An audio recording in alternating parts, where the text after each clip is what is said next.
do you have an order account? Is your table ready? What are these little blinkies on the... I have no idea. They're just bombs? Great. Alright, fantastic. I'm gonna fucking bring my purse on stage. There's a bunch of fucking comics here. Shit. How's it going, everybody? You look like you're engaged with the show, not to the person that was here. Are you engaged to that person? Hopefully not. Hopefully not? You can say no. It's harder than having sex with someone. If you say no, they can't do it. It's not just like one more drink, you know? All right. That was a weird way to open the show. I just threatened to rape that man. All right. We got a lot of people looking at their phones. Thank you for keeping the seats warm. I'm gonna go steal your fucking butt warmth later today. My name is Chree Powell. The first thing people usually notice about me are my big naturals, which is what I call the dark circles around my eyes.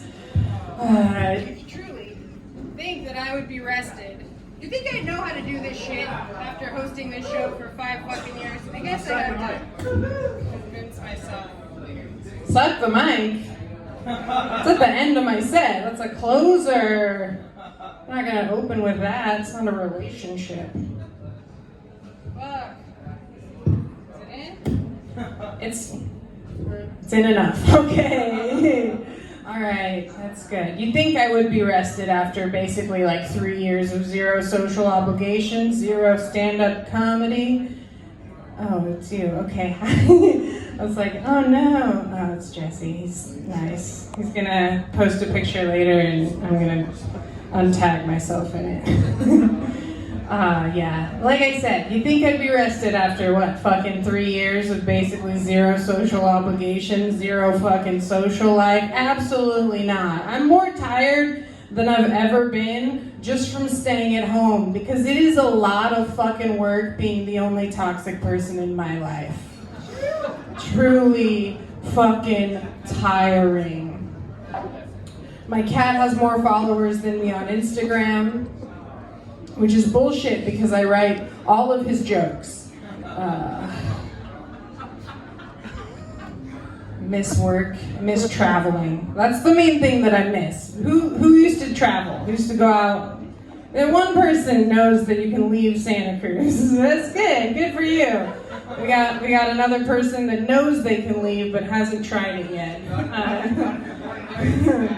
If you're born and raised, you can go to Portland for a year, but you have to come back. He's like, fuck, I know. I've been here so long, I have fucked a man who wears flip-flops casually. This is Santa Cruz. Woo. Took a minute, but I'm a local now. I earned that fucking stripe. Staring at them hairy-ass toes.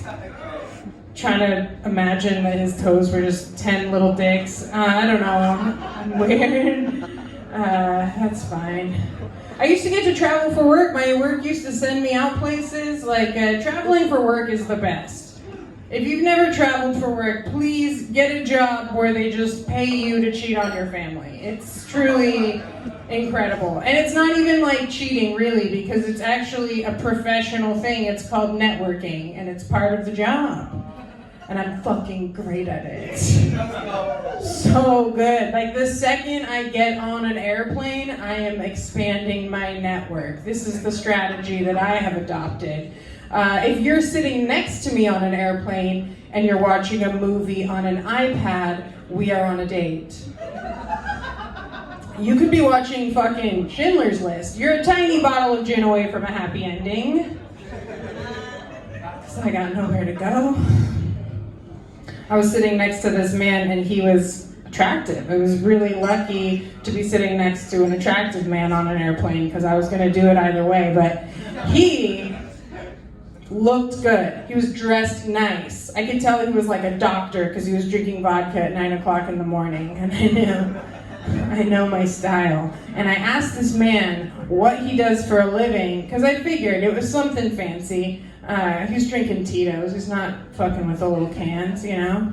And he told me he was a urologist, which is very sexy sounding. Vasectomy? Say it to me.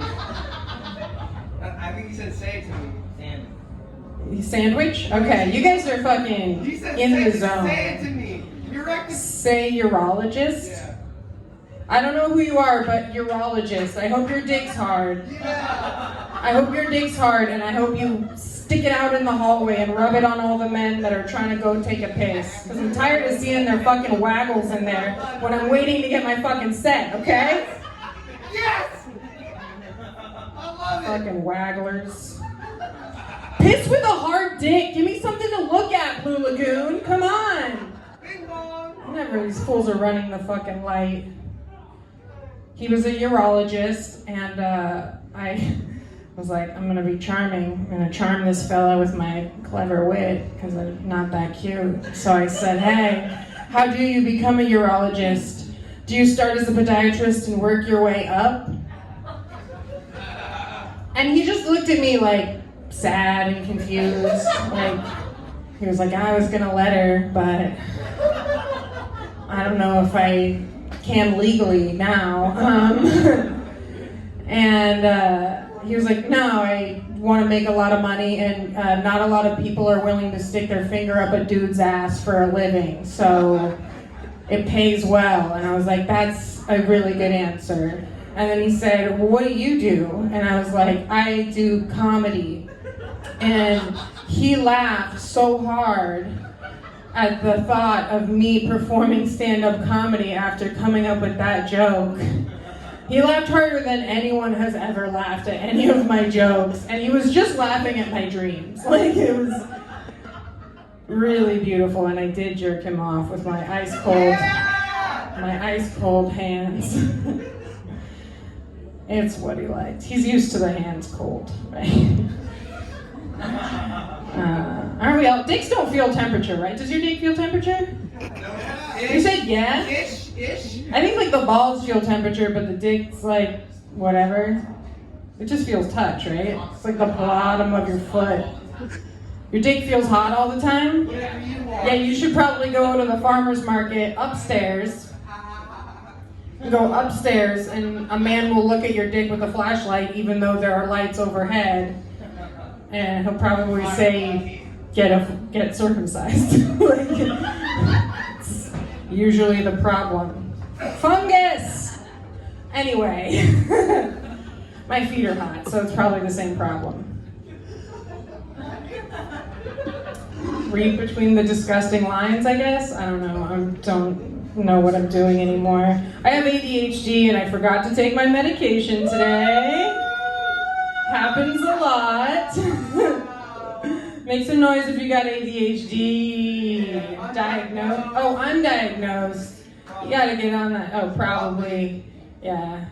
Probably. I mean, I'm looking. I see. If you could see what I saw, you would know. He's wearing 2 pairs of jeans. He's wearing a pair of jeans under a pair of jeans. They're sewed together to look like 2 pairs of jeans. That sounds like something someone with ADHD would do. Exactly. It's an executive functioning problem. Instead of buying a new pair of jeans, you're like, what if I sewed another pair of pants inside my pants? Because I like this fit. You want to come draw? I don't like to talk to men, so I don't know why I'm engaging with you. How do you know I'm a man? That's the part about work that I hate the most, is like that I have to talk to the men there. Like, you can't, it's discrimination to not, but you have to, and Hey, I don't identify it's as a considered, man. okay, what do you identify as? A box. You identify as a box? Yes. I hate fucking talking to boxes. You have no fucking idea. You should be friends with my boyfriend, because he yells at our TV all the time. You guys would probably fucking get it. I'm cardboard. Imagine being that person right now. You're wearing 2 pairs of pants, you're sitting in the front row at an amateur comedy show, and you're yelling, I'm cardboard. And I look good, yeah!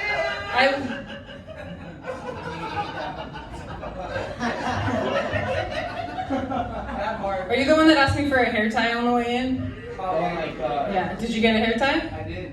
Okay, good. I paid $1 for it. Oh, okay. It was pretty decent. It's too much to pay for a hair tie, but it's fine. No, you- no, it was. they're- It was the most expensive hair tie I ever paid for. Literally look at on the ground. You'll find 7 hair ties on the ground. Some of them have drugs in them. Yeah, So yeah, but some of them were up someone's ass like 45 minutes ago. But I don't. Tied around a bag of heroin. Shut the fuck up. Okay, here we go. Alright, I'm sorry. I let it go on too long at the expense of this captive audience that looked up from their phones for 2 seconds. And they were like, ah, shit, I am still here. They woke up from their blackout and they were like, ah, fuck. I've been in Santa Cruz for 12 years.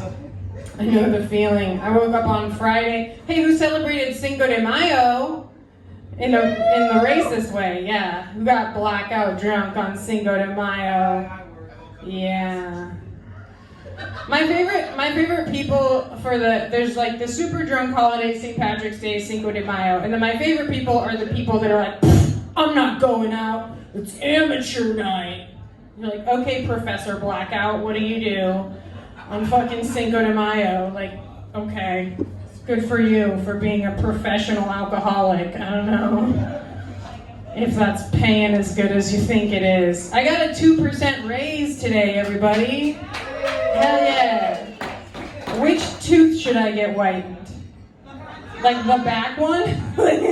Should I get the back one? What'd you say? One in front. I think that's a good move though, because it'll show people that I'm on my way. Like they'll be like, she's invested in her future. She's just still really got a long way to fucking go. Poor her. I did go to Planned Parenthood recently to get my vagina appraised. Thank you. And I did go to the Planned Parenthood here in Santa Cruz, California, at the farmer's market. Yeah. Truly a wonderful experience. Here's the thing, we all know this about American healthcare, all right? You get less than you pay for. No matter what you're paying for, you get less. I went to get a free pap smear, and I got a free pap smear from a man. Let's do the math, all right? I'm a feminist. I believe in equality. I think a man can be a gynecologist, but I'm not paying for it, okay? Like, come on. I mean, is it old-fashioned of me to just think I shouldn't have to pay a man to look at my pussy? Come on. I thought he should have paid me on the way out. I was like, you're welcome.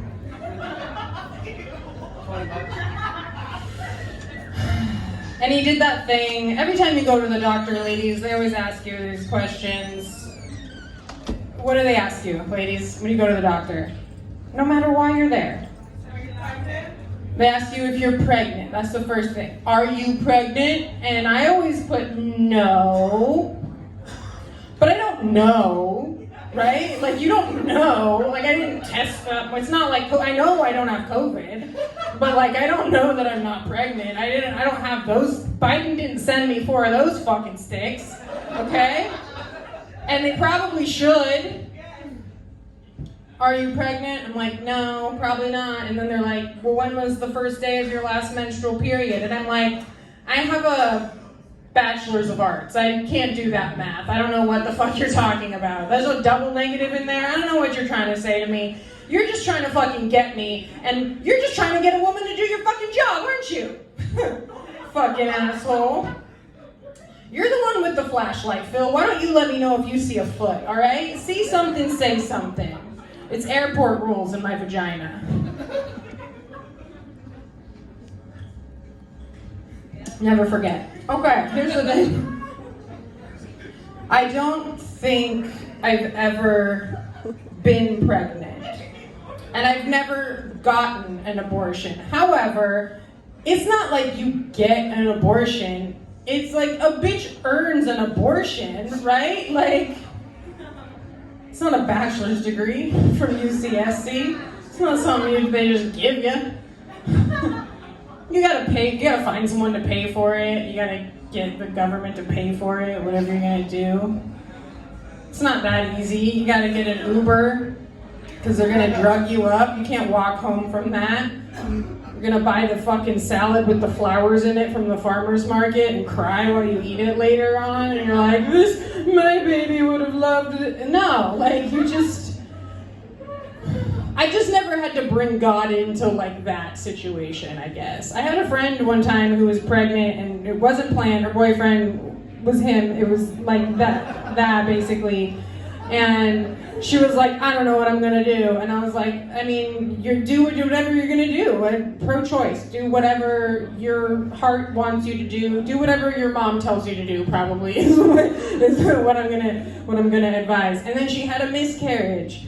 And she said, God chose for me. And I was like, wow, that's what he was paying attention to today. Good.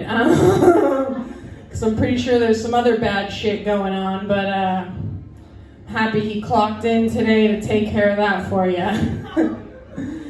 The world will not be spared from another fine arts major. Thank them all.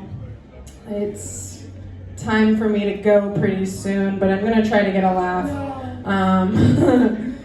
Yeah.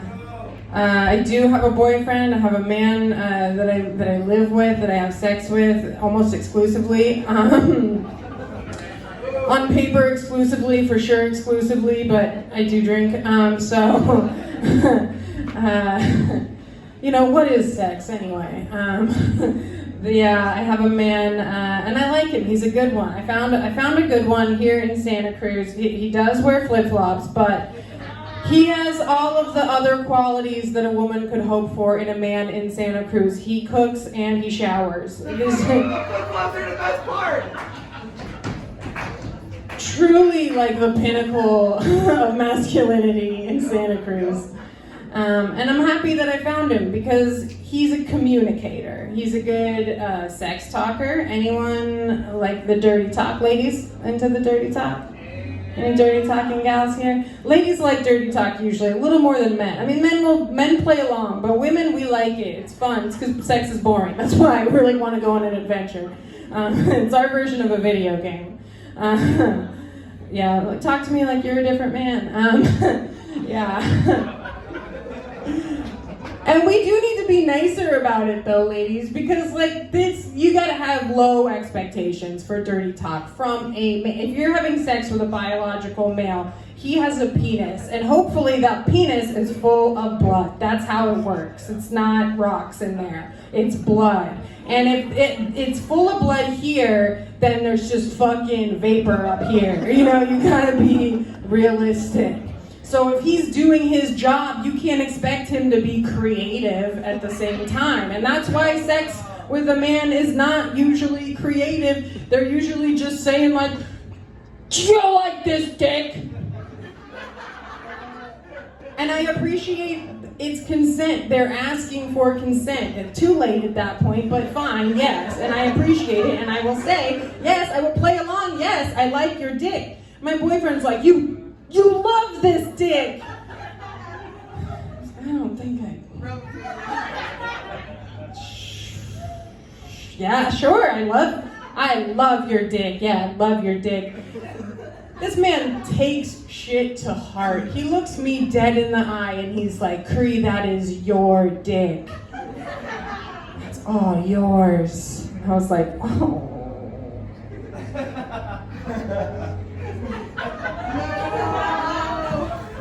You keep it. You keep it, that's fine. Yeah. He's an overshare when it comes to, just in general, you know, he likes to chatting with the friends. I was having dinner with a group of friends, we were having a barbecue, and we're all eating our little plates of meat and beans, and he's like, you know what's better than anything else in the world? And I was like, I don't know, I doubt. Like, usually when a man says something with a mouthful of meat, it's not good. You know, it's like, they're about to say something that isn't impressive. He tells a whole group of people in front of me that I love, that I imagined at our wedding one day, that his favorite thing in the world, the best thing in the world, the greatest pleasure in life, the best thing in life is taking a shit. Amen. Amen. Yeah, amen. So that's the kind of personality I'm working with, you guys.